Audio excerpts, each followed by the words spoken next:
Okay, I don't know if you remember way back last week, we had a question for Sam and he nailed it. And here we are a full week later, and we want to see if he can pull this off again. So it's time for everybody's favorite segment, Stump My Nephew, with Sam the Gunman, my nephew. All right, so you got last week's question right, and I think you got. I don't remember last time you got one wrong, man. I think you're on a hell of a streak here late in October, going into the World Series. You're killing it. So we want to see if you can keep that streak up. We got another question for you. Are you ready for it? I hope so. What was last week's? It was on the Webley. Revolver question. It was the Webley. The Webley. The Webley was the answer. The question was something that was answered by the Webley. Or no, it was the question was about the Webley. It was the United Kingdom that used it. That's great. All right. It was in my mind. All right, ladies and gentlemen, you're in for a treat. Here we go. Who's Alicia? You got a question for him? I'm going to try and redeem myself from last week. Yes, Okay. I do. All right. All right. Question comes from me. And the question is, what is the maximum rate of fire for the M16A1? The numbers question. What's the maximum rate of fire for an M16A1? First off, do you know what an M16 is? Yes, I know what an M16 is. I could be a jerk and ask how worn out is it, and is the ammunition in spec? I think I know what it is. I think I know what it is. I'm going to put it in the chat. If I remember Should we say correctly, brand new? What? Should we say it's brand new? Is that the? Okay, So, any answer I give would have to come off of the specs published by either Colt or by the U.S. government. They give a cyclic rate of fire range, and if I remember correctly, they said it should be 700 to 850 rounds per minute. But that I'm going to go with that because that sounds familiar, but I don't know what the exact. Can he give a range there, or do you need him to? Range is absolutely acceptable, and his range is near perfect from the answer that I had actually All right, found read on the on answer. research. So just the range that I had is that the M16A1 has a maximum cyclical rate of fire of between 700 to 800 rounds per minute is what I had found on research. But yeah, he's got it.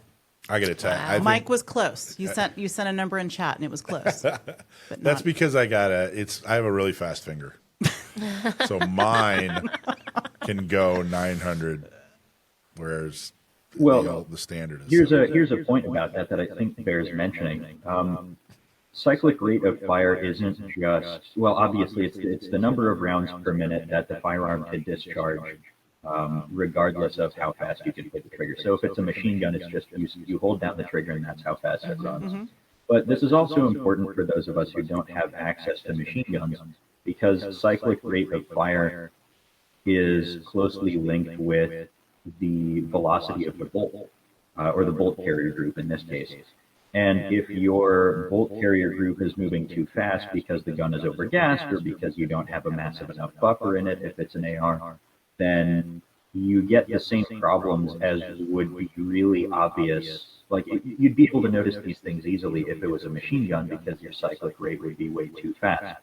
But you have to figure those things out different ways by looking at like the ejection pattern, or sometimes the brass will get marred if the gun is running too fast, things like that. But so what you're saying is it's not that they can't make the gun go faster than 800. It's that the pieces, parts on the gun won't handle it if it goes faster than 800. Exactly. You know and what's if funny? you don't believe me, this is what it was like. Before I'm going to interrupt you, and then you can finish. This is what it was like growing up with my dad. This is how I can tell that this kid shares the exact same DNA as my old man, because something like that would happen, and then I'd make like some kind of smart ass joke, and then my dad would just, well, actually, and then he'd give me like some kind of like, I'm like, I know, I was just I understand, I was just joking. Yeah. But then this is like a flashback. I felt like I was 14 years old. like dad reincarnated. Exactly. His grandfather, my father's. he's still alive. He can't be reincarnated. Well, whatever you would put. See that? See what I mean? He just did it again. That's exactly what I'm talking about. Technically, Okay. reincarnation will require that. All right, If you go want ahead. to talk about high cyclic rates of fire causing problems because there's more wear being placed on the components, it took Colt almost a decade to develop the M4 carbine. The U.S. military went to them in the early 80s, soon after the M16A2 was adopted, and they went, "This is great. We want a shorter one for like rear echelon troops." But so it doesn't take 10 years to cut down the barrel, cut down the gas tube, and make a stock that collapses. But it does take 10 years for Colt to go through and do a bunch of testing and have to redesign about a quarter of the parts inside the weapon so that it can handle the added strain of the higher pressure at the gas port and the problems that causes. So they had to change the extractor spring, they had to change the buffer, they had to change a whole bunch of things to make the gun run reliably with more stress placed on the whole system. They managed to bring the cyclic rate of fire back down from the prototypes into a more acceptable range, but an M4 M4A1 will still run faster than an equivalent M16, just because the system is getting pressurized more and sooner. Well, it's actually very interesting. Awesome job. Well, cool, man.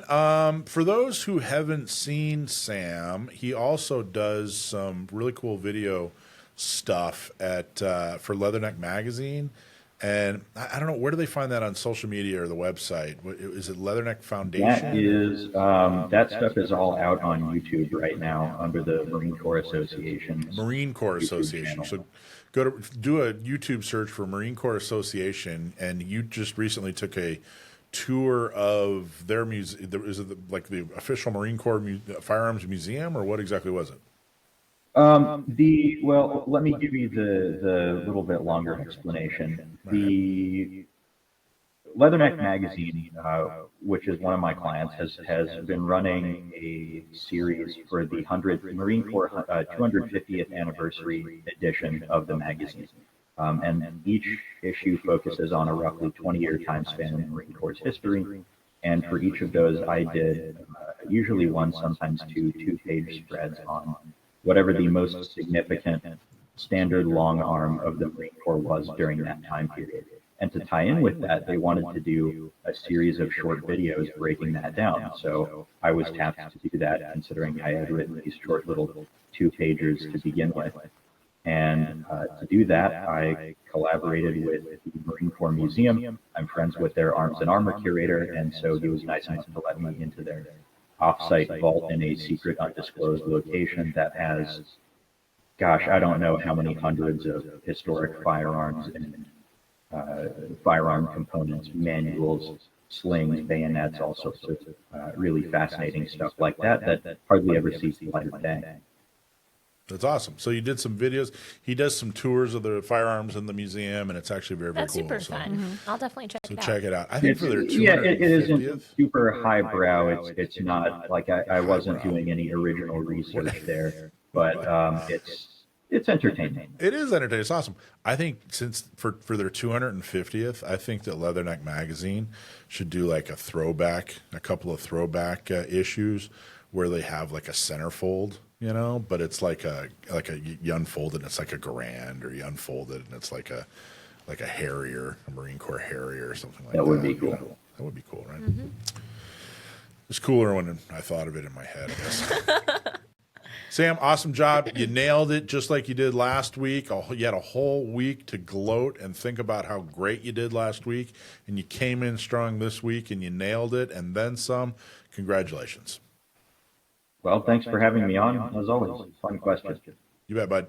Talk to you next week. Yep. See you later. See you, man. Awesome job, Sam. Boom. Hey, thanks for watching Gun Owners Radio. I hope you loved that clip. Don't forget to like, subscribe, comment, and follow us on social media. And check out our website at gunownersradio.com.